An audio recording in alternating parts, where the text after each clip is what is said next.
Una de las cosas que me agrada de ver tanto en tanto son las diferentes técnicas de cómo pescar. El pez es algo que me agrada.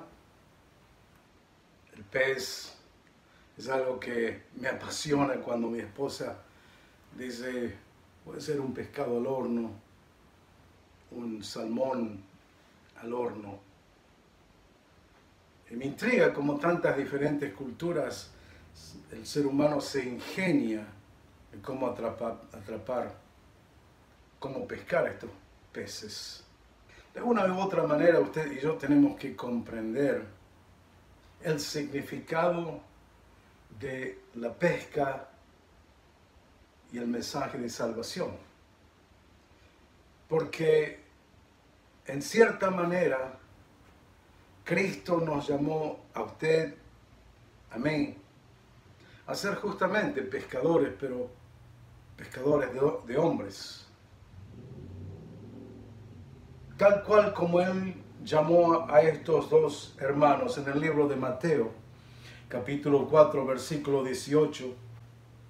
Andando Jesús junto al mar de Galilea, vio a dos hermanos, Simón, llamado Pedro, y Andrés, su hermano, que echaban la red en el mar, porque eran pescadores, porque nacieron en una familia de pescadores, porque sus padres les enseñaron a pescar. Esto ya venía de herencia, de su abuelo. Era un negocio de familia. Estos dos hombres, hermanos, eran expertos. Sabían exactamente dónde echar la red, cómo echarla, a qué hora ir. Vivían de la pesca. Y a estos dos hombres, a ellos Jesús les propone, les extiende una invitación. Venid en pos de mí y os haré pescadores de hombres. Entonces ellos, dejando al instante las redes, les siguieron. Dos pescadores que sabían cómo pescar peces, pero no sabían cómo pescar hombres. Y es justamente el gran pescador, Jesús mismo, el cual les invita: si ustedes vienen en pos de mí, si me siguen, si me observan,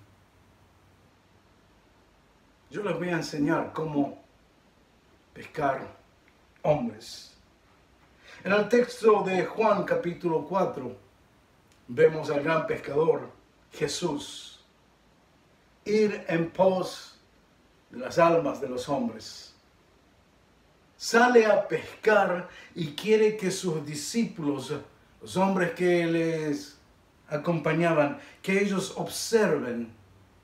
Porque si hay algo que usted y yo necesitamos es aprender cómo pescar. Y qué mejor que cuando lo observamos a Jesús mismo, cómo Él pescaba. En el libro de Juan, capítulo 4, versículo 3, Jesús y sus seguidores dejan atrás Judea y van a otro lugar llamado Galilea. Pues era menester que pasase por un lugar llamado, una región llamada Samaria. Vino pues a una ciudad de Samaria que se llamaba Sicar, junto a la heredad que Jacob dio a José, su hijo. Y estaba allí la fuente de Jacob. Jesús, pues, cansado del camino, así se sentó a la fuente. Era como la hora sexta. Y vino una mujer de Samaria a sacar agua, y Jesús le dijo: dame de beber. El gran pescador le fue menester pasar por este lugar, Sicar. El nombre de ese poblado, de esa comunidad, Sicar, significaba intoxicados. Una persona intoxicada con alcohol, por supuesto, está confundida, desconoce, se olvida, trastabilla, deambula sin saber a dónde ir. Es en ese mismo lugar que Jesús sabía que le era menester pasar por ese lugar, ya que allí había alguien esperando a ser pescada. Y el gran maestro, el gran pescador, va a la casa, va a la pesca de esta mujer. Es importante, primeramente, tener en cuenta que si vamos a pescar, si vamos a ponernos a disposición para que el Espíritu de Dios nos use como un puente para llegar a estas personas, para poder pescarlas para nuestro Dios, debemos recordar que es importante que si vamos a ir a pescar a hombres y mujeres, no podemos olvidar que es importante como toda persona debe de vivir, tendría o debería vivir. El gran pescador nos muestra esto. Quiero que piense por un momento lo importante que es en esta situación de verlo a Jesús a solas, con un alma desesperada, con una mujer vacía, una mujer que no tenía una respuesta inmediata, una excusa para explicar por qué vivía tan confundida en su vida. La palabra de Dios nos dice que era menester que él pasase por ese lugar. Fue algo premeditado. No fue algo que de repente como accidente se encontró en ese lugar. Fíjese, los dos a solas. Ella vino a saciar su sed. Él le ofrecía agua de vida, por la cual ya ella nunca iba a tener esa sed espiritual. Y todo comienza con una petición. Dame de beber. ¿Cuántas cosas comienzan con esa simple propuesta? Esa simple pregunta. ¿Me da algo de tomar? ¿Tiene algo para beber? No es algo que hacemos casi sin pensarlo. O sea, pase, siéntese. ¿Qué le traigo? ¿Qué le agradaría beber? ¿Qué querría tomar? ¿Qué quiere tomar hoy usted? Porque al comenzar una charla así, una cosa llevó a otra. Se pusieron cara a cara y comenzaron a hablar de la vida de ella. En realidad, Jesús como judío no se suponía que ni tendría que haber hablado con esta mujer. Pero mientras hablaba, él comenzó a descubrir o a mostrarle a ella lo que él sabía de su propia vida. Y no lo hace acusándola, no hace esto apuntando su dedo, acusándole, murmurando o trayendo dudas. Simplemente en el versículo 16 de nuestro texto le dice Jesús a ella, ve y llama a tu marido y ven acá. Es como si abrió una puerta a esta mujer y le invitó. ¿Podría ser usted honesta consigo mismo? Le voy a invitar a que traiga a su esposo. Pero esa invitación involucraba, ¿va a ser usted honesta o no? ¿Va usted a confesarse, a declararse o a admitir? ¿Sabe qué? No estoy casada. Estuve casada, pero hoy estoy viviendo en concubinato. No estamos viviendo correctamente. No estamos unidos legalmente. Pero lo dijo de sus propias palabras, con sus propias palabras, de sus propios labios. No fue un Jesús, el gran pescador, el cual la amenazó a que le diga la verdad. En el libro de Juan, capítulo 3, versículo 17, Dios mismo nos dice que Él no envió a su Hijo unigénito al mundo para condenar al mundo, sino para que el mundo sea salvo por Él. Jesús, el gran pescador. Si usted quiere pescar, si usted quiere ser efectivo, si usted quiere mostrar frutos en su vida personal, al testificar, al hablar con las personas, podría fijarse en la manera de que el gran pescador lo hizo y cómo lo hizo. Principalmente, no la acusó. Qué bueno sería que en algún momento los cristianos mismos nos acordamos o nos recordamos a nosotros mismos. Eso de apuntar el dedo no tiene fruto, no tiene sentido. Es algo que siempre le digo a las personas. Al predicar trato en lo posible de no apuntar mi dedo, porque al apuntar mi dedo hay 3 otros dedos que me están apuntando a mí mismo.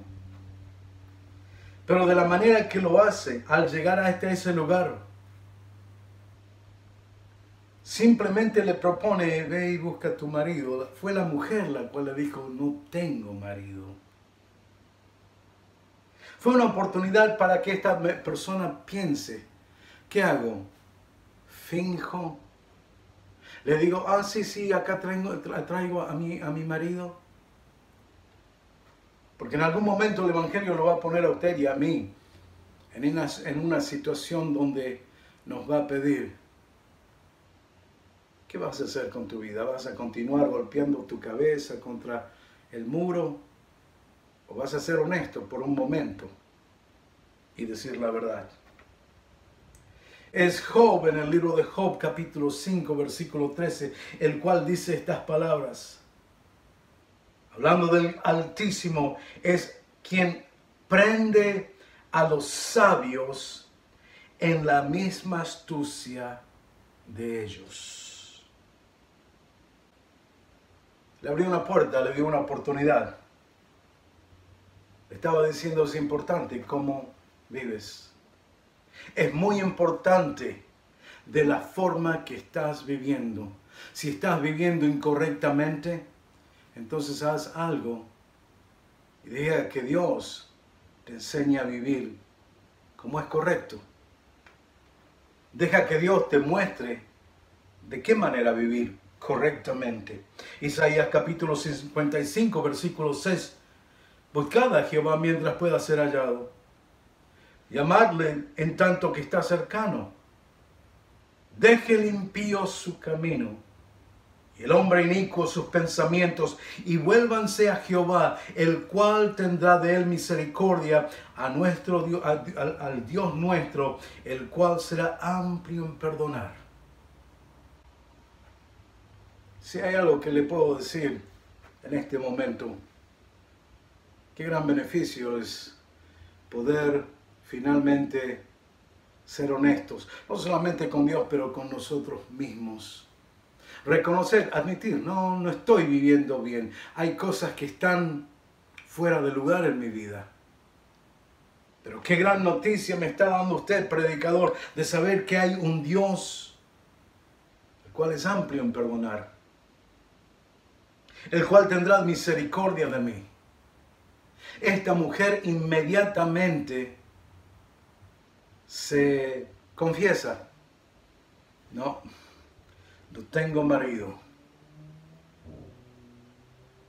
¿Sabe por qué? Porque en ningún momento se sintió presionada, acusada o mirada tal cual como tantas personas miran a aquellos que se han equivocado, con ojos acusadores, con palabras cortantes. Sí, es importante cómo tendríamos que vivir, cómo vivimos. Tiene mucho que ver.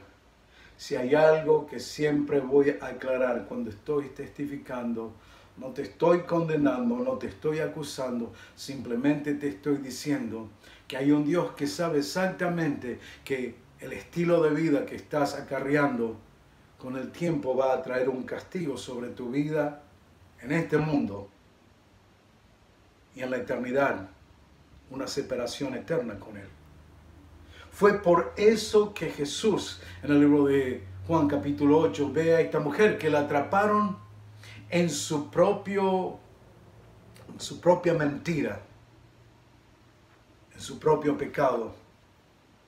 Pero a ella el gran pescador le dijo: tampoco yo te acuso, pero ahora ve y ya no peques más. Si usted está escuchando este mensaje,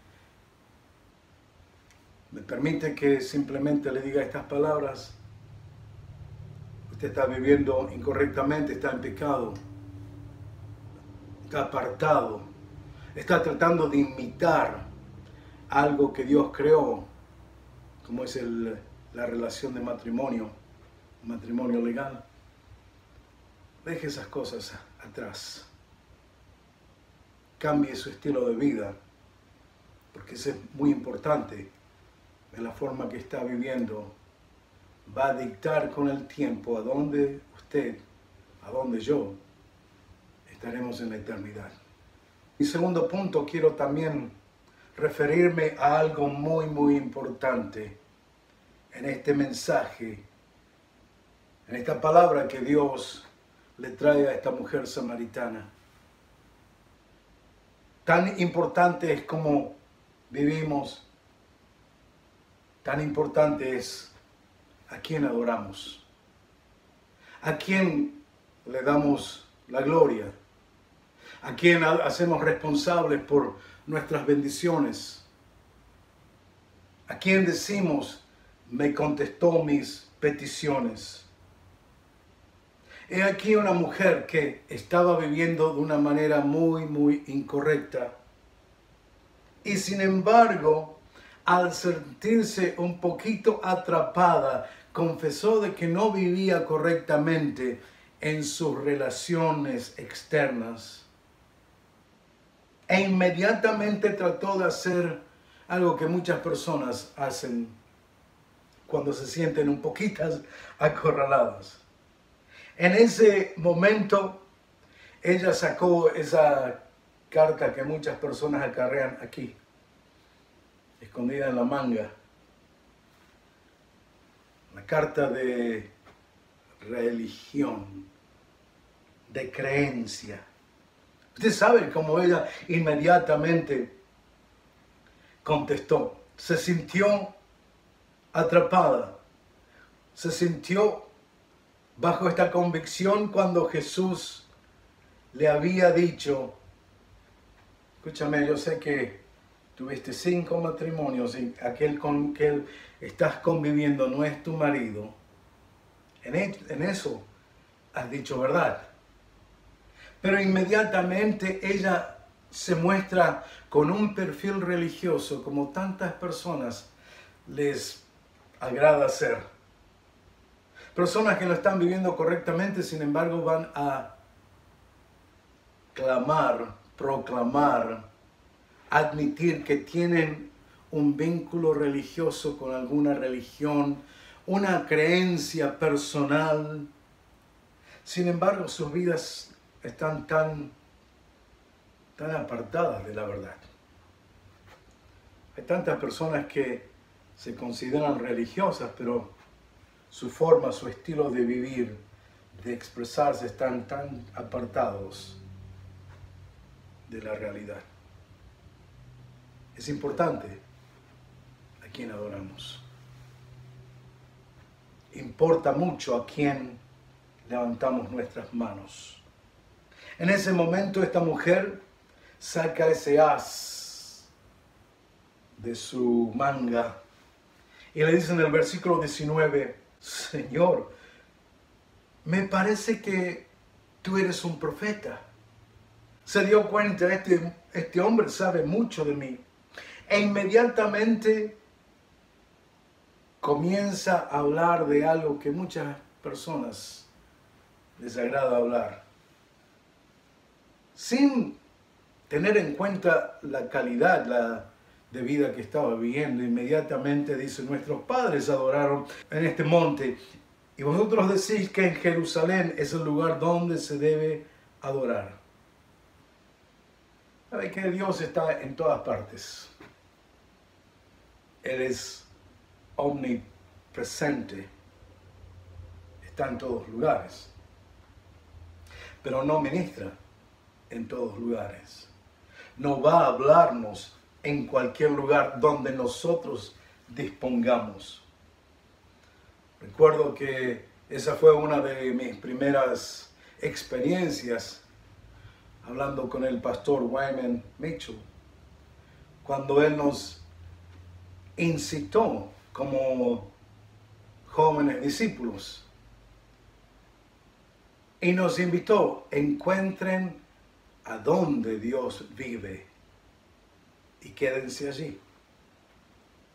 Encuentren a donde Dios vive, como si Dios tendría un domicilio terrenal, una gran mansión donde Él vive. Me costó un poquito de reflexionar a lo que estaba tratando de decir, pero finalmente dije, ya sé lo que este hombre está tratando de decir. Hay ciertos lugares donde vamos a encontrarnos con Dios, donde Él se va a encontrar con nosotros, donde Él nos va a hablar. Jeremías capítulo 18, versículo 1, le dijo a Jeremías, estoy en todos lados, me vas a encontrar en todos lados, pero no en cualquier lugar hablaré contigo. Levántate y vete a la casa del alfarero, y allí te haré oír mis palabras. Acá hay un Dios que nos está revelando. No es ni aquí ni es allí, ni es en ese monte ni en ese valle.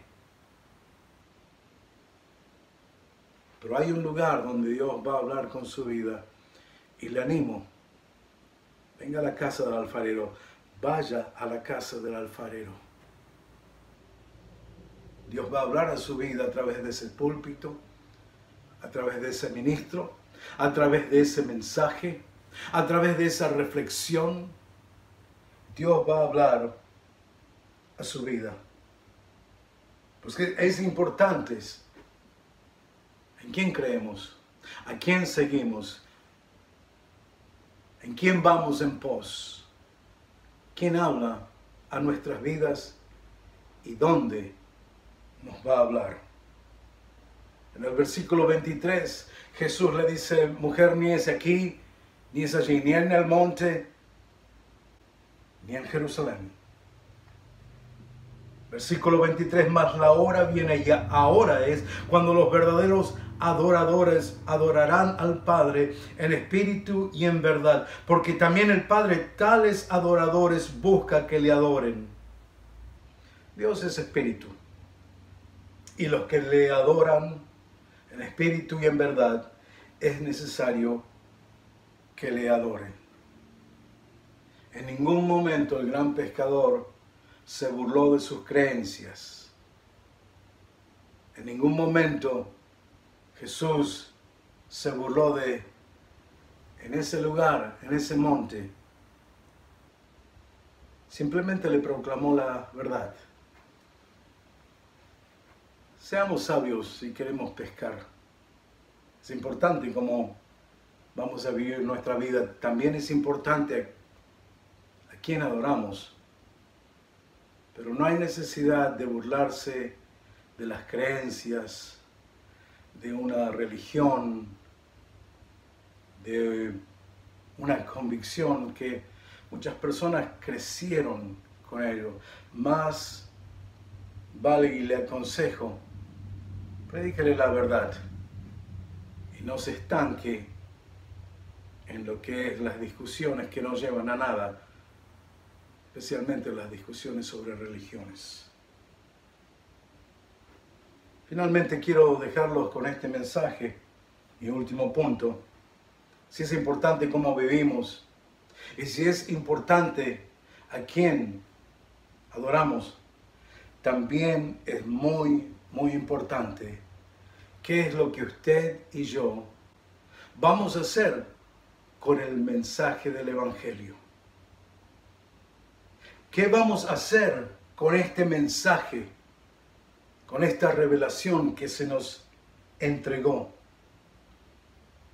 Consideres a su propia vida qué privilegio que usted y yo hemos sido expuestos, hemos sido invitados a beber de las aguas de vida eterna. El mensaje que fue depositado en nuestras vidas. Uno de los grandes desafíos de la vida, pienso, es cuando alguien le pide a usted, me pide a mí, le voy a confiar algo, pero le voy a pedir un gran favor, que sea un secreto, no lo comparta, no lo diga a nadie. Siempre hay personas que van a tratar de desenvolverse, moverse entre la gente diciendo, hay ciertos secretos sobre mi vida que no quiero que nadie sepa. Si hay algo que me agrada del Evangelio es, ni usted ni yo tenemos por qué guardar este secreto. Sería incorrecto. Es algo que Dios mismo nos pide, no, compártelo. Reparte el mensaje. Hay muchos que están esperando. En el libro de Mateo capítulo 8, versículo 4, Jesús acaba de sanar a un leproso. Usted sabe la vida de los leprosos. Están muriéndose día a día. Jesús acaba de hacer un tremendo milagro en su vida y tiene ese no sé qué que le dice a este ex leproso, mira que no le digas a nadie, pero sigue tu camino y muéstrate al sacerdote y ofrece el regalo que Moisés ordenó como un testimonio para ellos. Mira que no se lo digas a nadie. Usted y yo sabemos perfectamente que ese hombre no se guardó ese secreto. Que comenzó a contarlo, que comenzó a mostrarse, comenzó a adorar y decirle, miren lo que pasó en mi vida. Este hombre Jesús, el gran pescador, le había pescado, había caído en las redes del mensaje del Evangelio y hoy mismo usted y yo estamos hablando de este milagro que ocurrió miles de años atrás. ¿Por qué? Porque cuando algo bueno pasa en nuestras vidas, lo queremos compartir. Cuanto más cuando el mensaje del Evangelio, la salvación llegó a nuestras vidas, la sanidad llegó a nuestras vidas, un milagro sucedió. ¿Cómo no compartirlo? ¿Cómo guardarlo? ¿Cómo tratar de protegerlo para que nadie se entere? El Gadareno es otro gran ejemplo en el libro de Marcos, capítulo 5, versículo 18. Jesús acababa de librar espiritual y físicamente a un hombre que estaba viviendo atormentado por miles de demonios. Este hombre inmediatamente le quiso seguir. Pero fue Jesús en el libro de Marcos capítulo 5 versículo 18 que cuando subió al bote, el que había sido poseído por el demonio le rogó que pudiera estar con él. Qué hermosa petición. ¿Cómo nos agradaría cuando me salvé? Tuve casi intención de decirle al pastor, no hay una pieza, no hay un lugar donde me pueda quedar a vivir aquí en el altar, ahí donde Dios me habló. Hay muchas personas que nos encantaría permanecer en esa presencia perpetua. Sin embargo, Jesús no le permitió, sino que le dijo, ve a casa con tus amigos y diles qué grandes cosas ha hecho el Señor por ti y cómo ha tenido compasión de ti. Y partió y comenzó a proclamar en Decápolis todo lo que Jesús había hecho por él. Y todos se maravillaban. Decápolis era un conjunto, era un grupo de 10 pequeñas ciudades llamada Decápolis. ¿Cuánta gente escuchó, vio, experimentó el testimonio de un hombre que vivió por muchos años atormentado, esclavizado, encadenado, apartado, solitario, y un encuentro con Jesús, un encuentro con el gran pescador, le libró de sus cadenas físicas y espirituales y le dijo, y ahora es importante, ¿qué vas a hacer con el mensaje que acabas de experimentar? No lo tengas como secreto. No lo guardes, no lo escondas. Compártelo. Testifica de las cosas buenas que Dios ha hecho en tu vida. Mateo capítulo 5, versículo 14. Tú eres la luz del mundo. Una ciudad que se encuentra en una colina no se puede ocultar. Tampoco encienden una lámpara y la colocan debajo de una canasta, sino en un candelabro y da luz a todos los que están en la casa. En ese momento esta mujer, la mujer samaritana, es confrontada con palabras muy amables. Se dio cuenta que este estilo de vida me va a causar más dolores que bendiciones. Tengo que cambiar. Es importante a quién voy a adorar de hoy en adelante. Y aún tan importante, ¿qué voy a hacer con este mensaje que acabo de escuchar? Versículo 28 de nuestro texto. La mujer dejó su maceta y se dirigió a la ciudad y dijo a los hombres, vengan, vean a un hombre que me contó todo lo que hice, puede ser este el Cristo. Hay muchas maneras de pescar. El hombre, el ser humano, se las ingenia de muchas maneras. Me agrada cómo Jesús pescaba. Es importante que he aprendido con los años que tengo que, de una manera u otra, presentar a las personas con esta pregunta. ¿Cómo está viviendo su vida? ¿Su vida agrada? ¿Es agradable en los ojos de su Creador? Si usted tendría que estar o ser enjuiciado por la calidad de vida que vive, ¿cuál sería el veredicto? ¿Eternidad con Él o separado de Él por la eternidad? ¿A quién adora usted? ¿A quién le escucha? ¿A quién le ruega? ¿Quién le dirige? ¿Quién atiende sus peticiones? Es importante a quién vamos a adorar. Y es tan importante como qué vamos a hacer con el mensaje del Evangelio. ¿Se lo va a guardar, reservar? No le voy a decir a nadie. O simplemente va a decir, ¿sabe qué? Necesito llevar este mensaje al mundo entero. Voy a invitar que cierre sus ojos por un momento, porque en este momento le voy a pedir que reflexionemos, que oremos por un momento, que digamos, Padre Celestial,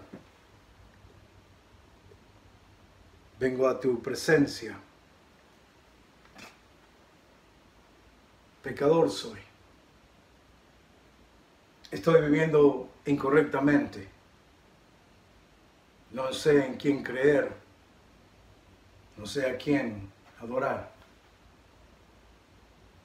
pero creo que tu Hijo Jesús vino a este mundo a mostrarme el camino. Hoy estoy dispuesto a arrepentirme, a aceptarte, a que entres en mi corazón y que me hagas una nueva criatura, a que escribas mi nombre en el libro de la vida, a que me llenes de tu Santo Espíritu, a que me formes y me hagas en ese hombre que tú quieres que yo sea, en esa mujer que tú quieres que ella sea. Que tu Santo Espíritu me llene, que la pasión por tu casa y por tu palabra sacie mi alma. Te agradezco por haberme atendido, por haberme perdonado y por haberme recibido. En el nombre de tu Hijo Jesús. Amén. Si usted acaba de hacer esta oración, bueno, en realidad es un gozo tremendo para nosotros, para esta congregación, para este pastor. Darle la bienvenida a la familia del Dios viviente. Si usted tiene alguna petición personal, hágasela saber al pastor. Allí él va a colocar un contacto, un número telefónico, para que usted de alguna manera se contacte con nuestras congregaciones, nos cuente un poquito de quién es usted, cuál es su historia y cómo lo podremos ayudar para instruirlo en el camino que es el camino correcto. Jesús dijo, yo soy el camino, la verdad y la vida. Sígale a Él. Deje que la palabra de Dios le purifique. Usted no tiene que cambiar, porque no puede cambiarse a sí mismo. Deje que el Espíritu de Dios le cambie, que traiga una convicción sobre su vida, que su estilo de vida cambie debido a que esa presencia divina en usted le diga, no, ya no haga ciertas cosas, no diga, no piense, no camine de cierta manera. Para que el Espíritu de Dios le instruya, vamos a la casa del Señor. Vamos a abrir la palabra, vamos a escuchar su palabra ser predicada. Para que el Dios Altísimo le enseñe a usted a cómo transformarse en un pescador, en una pescadora, porque hay almas allí mismo, allí afuera, en su propia familia, que están esperando a alguien que les traiga el mensaje de salvación.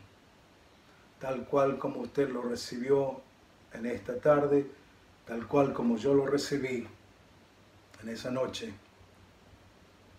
Es importante que compartamos el mensaje para que el Evangelio sea predicado en las 4 esquinas, en las cuatro puntas del mundo, porque Dios está preparando un ejército para que su palabra sea predicada, especialmente en estos tiempos tan trágicos, donde vemos que el ser humano vive en un momento tan frágil.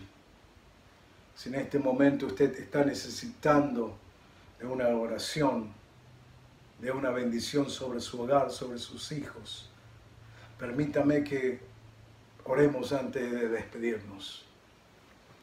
Padre, yo te pido por cada hogar de aquellos que han estado atendiendo a tu palabra en este mensaje.